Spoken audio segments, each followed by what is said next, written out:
tempat ini untuk melaksanakan kegiatan kita pada hari ini, yaitu pelaksanaan komunitas belajar.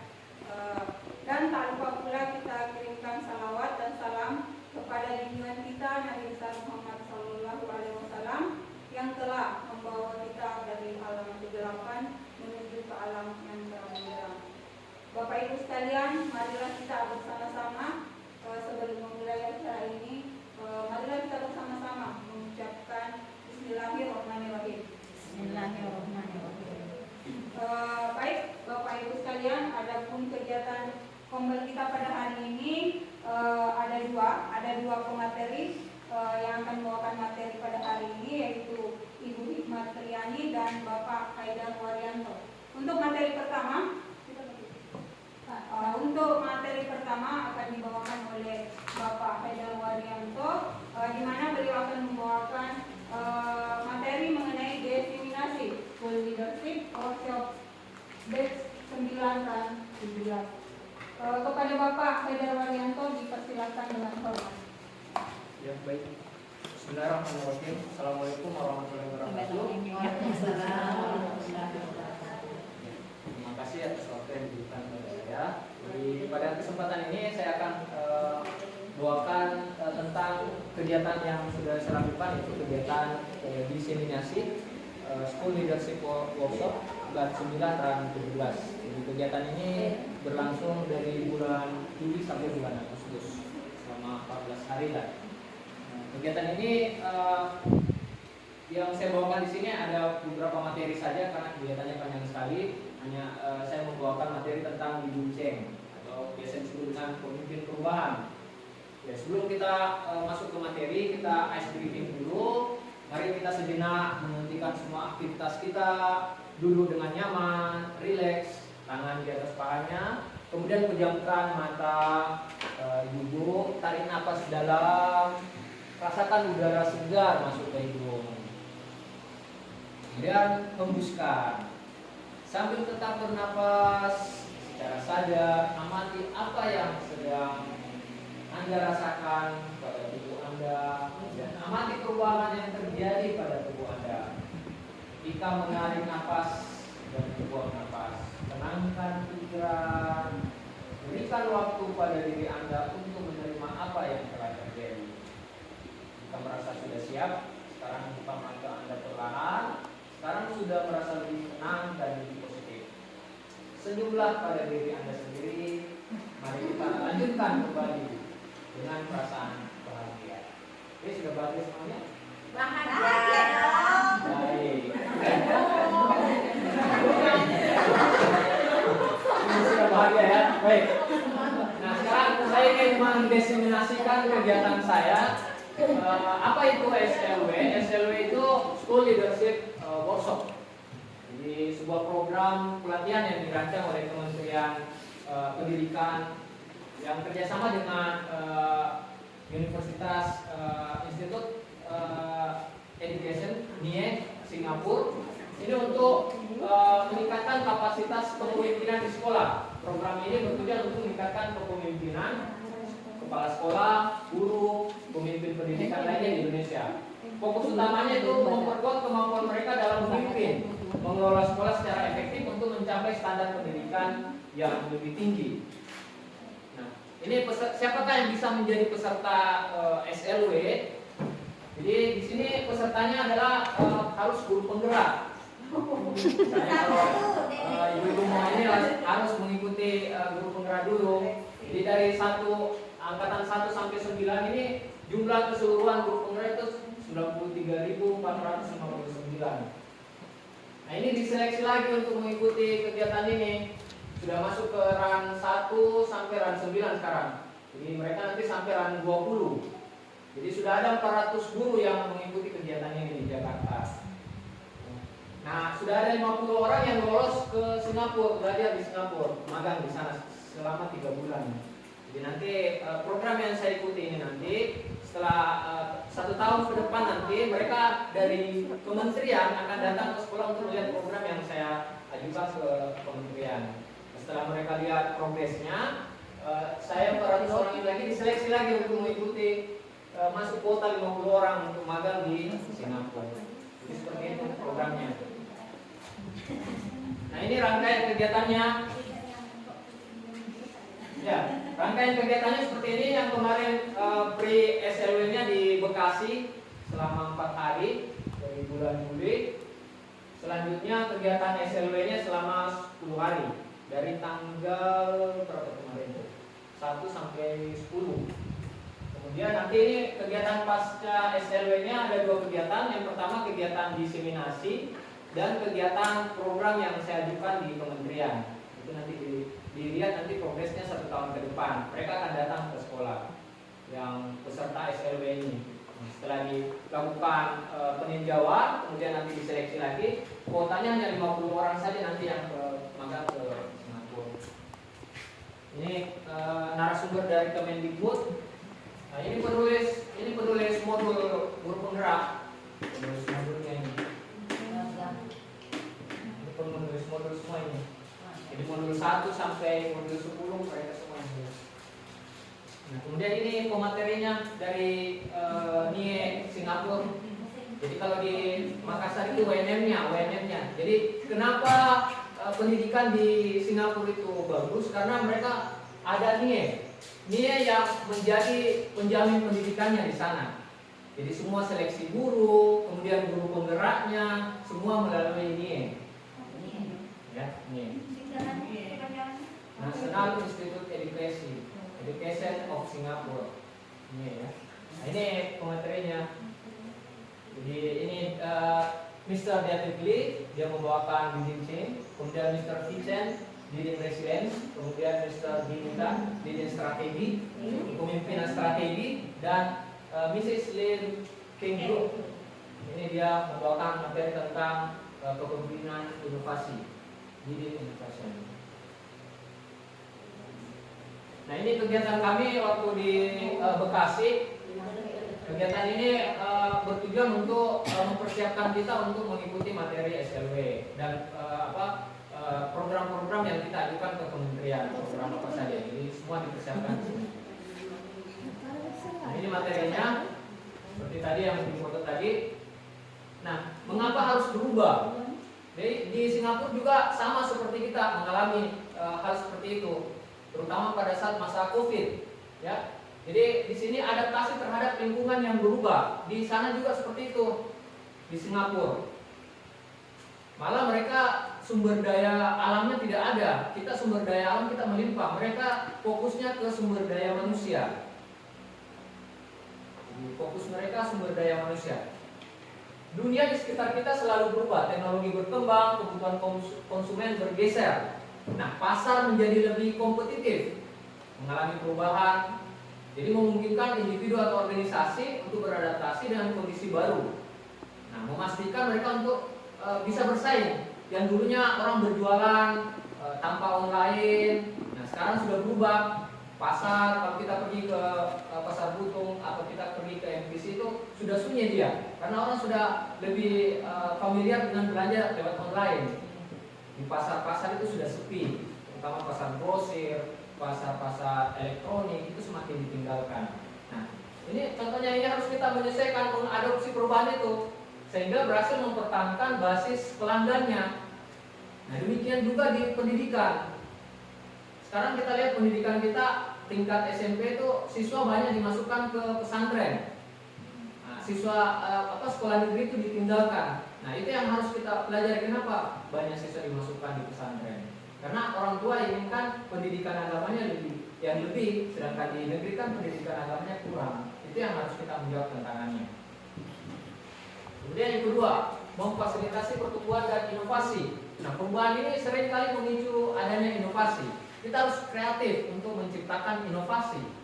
Ketika kita dipaksa keluar dari zona nyaman, kita didorong untuk menemukan solusi baru. Jadi kita tidak perlu berada di zona nyaman terus, harus berpikir, melakukan inovasi, melakukan hal-hal yang baru, sehingga kita bisa bertahan, membantu menyelesaikan masalah saat ini, tapi juga menciptakan peluang untuk pertumbuhan jangka panjang. Jadi misalnya seorang guru mengadopsi teknologi dalam kelas, seperti membangun perangkat lunak interaktif, kemudian mengikuti kegiatan pelatihan, kemudian adanya AI, ada kecerdasan buatan, itu membantu kita untuk proses pembelajaran di kelas. Kita berkolaborasi, memfasilitasi pelajaran sehingga pelajaran tersebut menciptakan inovasi yang baru. Mengatasi tantangan dari krisis. Nah, krisis perubahan ini menjadi sangat penting untuk bertahan hidup. Kemampuan untuk beradaptasi, mengubah arah dengan cepat, dapat menjadi penentu keberhasilan untuk menghadapi tantangan yang tak terduga. Contohnya misalnya selama pandemi COVID, jadi banyak restoran yang tutup. Nah, salah satu cara untuk mereka bertahan yaitu dengan cara melakukan take away atau pengiriman, layanan pengiriman, sehingga bisnisnya bisa bertahan. Ini dalam dunia bisnis. Pada saat kita COVID di sekolah, biasanya kita belajar jarak jauh ya. Kita baru memanfaatkan fasilitas Zoom. Dulunya kita tidak mengenal kan. Pada saat COVID baru semua ada Google Classroom, ada fasilitas Zoom, baru semua kita mengenal. Sejak adanya COVID. Yang keempat, meningkatkan efisiensi dan kinerja.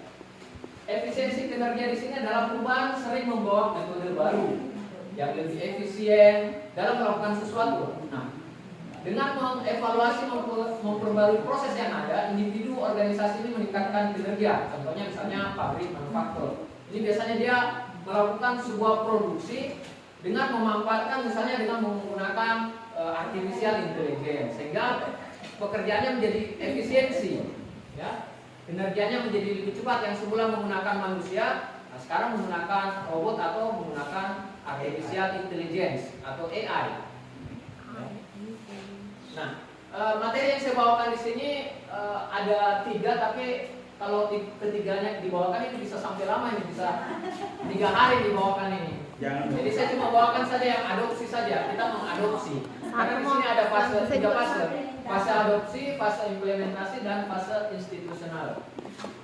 Kita pakai yang adopsi saja. Kita mengadopsi. Fase adopsi di sini pertama kita mengidentifikasi, mengkomunikasi urgensi perubahan. Kita identifikasi urgensi dari perubahan tersebut. Membangun komitmen dari kalangan pemangku kepentingan. Kita bangun komitmen. Mengatasi resistensi awal terhadap perubahan. Resistensi awal itu seperti apa? Kemudian kita menyebarkan visi. Selanjutnya membuat visi. Visi ini menarik, sederhana dan mudah dicerna oleh warga sekolah. Mengkomunikasi visi, membentuk tim, kemudian menghadapi resistensi, kemudian mencapai dukungan mayoritas. Ini biasanya dilakukan oleh pemimpin, baik itu di tingkat sekolah maupun di kelas. Kalau kelas kan bapak ibu guru di dalam kelas bagaimana sebagai pemimpin pembelajaran. Nah, ini di NIE mereka menggunakan yang namanya analisis SWOT. Kalau kami di guru penggerak kita menggunakan namanya tahapan bagja. Ada namanya tahapan bagja. Hampir sama dengan analisis SWOT. Analisis SWOT ini metode strategis yang digunakan untuk mengevaluasi 4 aspek dari suatu organisasi. Proyek, program. Di sini ada kekuatan, strength. Kekuatan kita apa? Ya, kekuatan kita apa? Gurunya yang cerdas, gurunya lulusan banyak yang lulusan PPG, kemudian sudah sertifikasi semua. Itu kan sebuah kekuatan. Kemudian kita lihat weakness-nya, kelemahannya. Misalnya siswanya tidak mau belajar, siswanya tidak punya kemampuan awal. Kemudian peluang, opportunities, apa peluang kita? Ini dihubungkan dengan prospek kerjanya, dihubungkan dengan yang luar. Kemudian ancamannya seperti apa? Misalnya mungkin ada banjir atau misalnya kekurangan air, itu adalah ancaman misalnya.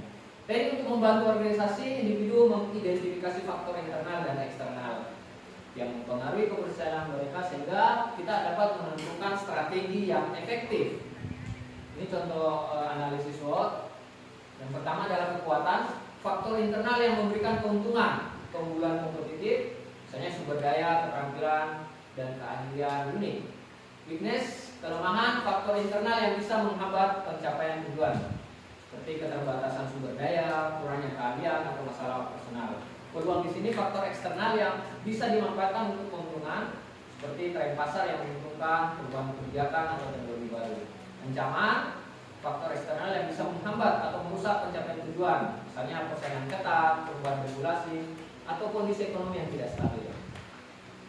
Ini misalnya kekuatan kesehatan fisik, kemudian semangat kerja tim, stres, meningkatkan kesejahteraan mental, kekuatan rute yang menyenangkan, menghibur, tersedianya fasilitas, sound system, kelemahan misalnya guru dan tidak konsisten, keterbatasan waktu sehingga mengambil waktu mata pelajaran yang lainnya, misalnya kemudian tidak ada ini kegiatan senam ya, tidak ada instruktur senam, misalnya tidak ada ibu siapa yang menjadi instruktur, tidak ada yang menjadi instruktur ya, ibu tidak ada. Motivasi siswa dan guru untuk ikut senam rendah, malas ikut senam misalnya. 50% siswa dan guru tidak hafal gerakan senam. Ini jadi kelemahan ya.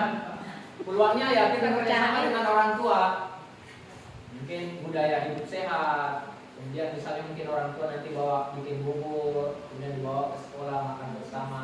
Itu ditunggu. Kerjasama dengan orang tua siswa, kerjasama dengan pihak luar, misalnya puskesmas setelah kita senam langsung cek ini lagi darah dulu, cek apa tensinya naik atau tidak, meskipun dia sudah senam tetap naik, itu berarti bersalah.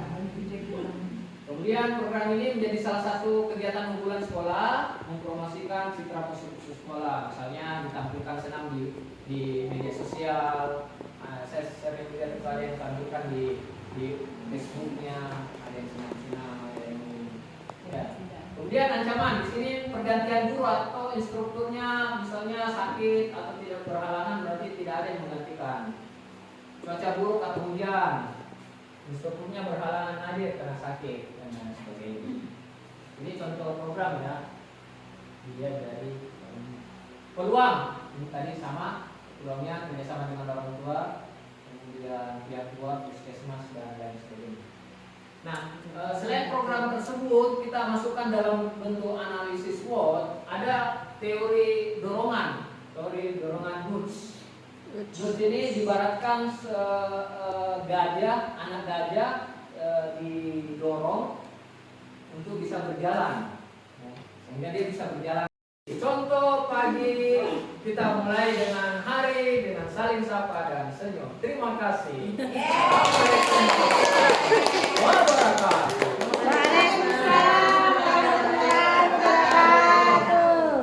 Terima kasih. Thank you. Baik, Bapak Ibu sekalian, itu tadi materi yang dibawakan oleh Bapak Haidar Wardianto. Barangkali dari Bapak Ibu sekalian ada yang ingin ditanyakan, silakan, dipersilakan. Barangkali ada yang mau ditanyakan terkait dengan materi yang dibawakan tadi.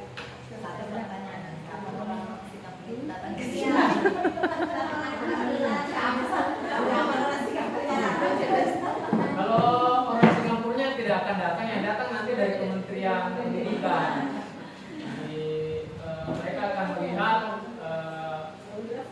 sampai di mana program tersebut berjalan. Itulah yang akan menjadi penilaian untuk seleksi magang ke Singapura nantinya. Itu yang mau pakai baju baru, pas tau ada nanti orangnya kemana Ya, jadi itu nanti tahun depan 2020. Salah satu orangnya 50 itu. Mek bukis sih. Siapa tadi suruh dia pakai baju biru nanti. Mek bukis aja biru. 50 orang itu nih bisa ke. Oke, baik Bapak Ibu sekalian. Asisten mak saya Pak Paca. Kalau sudah tidak ada lagi pertanyaan. Contoh pagi kita mulai dengan hari dengan saling sapa dan senyum. Terima kasih. Assalamualaikum warahmatullahi wabarakatuh.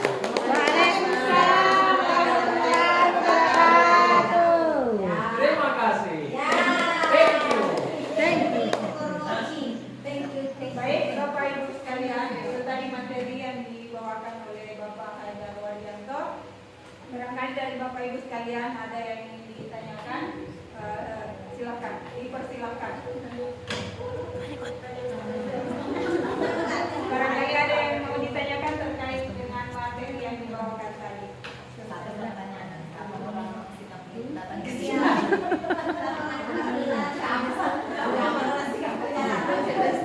Kalau orang Singapurnya tidak akan datang, yang datang nanti dari Kementerian Pendidikan.